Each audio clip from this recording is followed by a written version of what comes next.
Turning long videos into viral short clips fast? Easier than ever with AI Video Cut.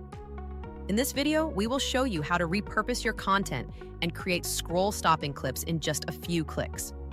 First, go to the AI Video Cut website on your computer or phone. Click Sign in the top right corner and choose Google or Facebook. If you're new here, creating an account takes just a moment. Next, upload the video you want to repurpose or insert a YouTube link. Once your video is loaded, it's time to customize your clip. Choose what kind of clip you want.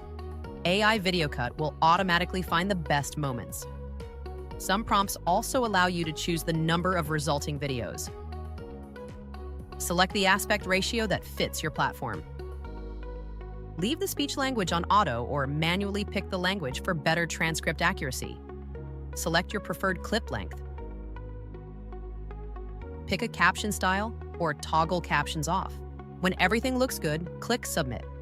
Wait for your video to process and review the results.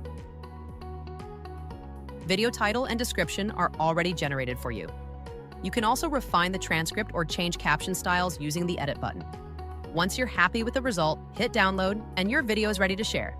And that's how easy it is to repurpose your long videos into viral-ready short clips using AI Video Cut. If this helped you out, give us a like and subscribe for more creator tools and tips.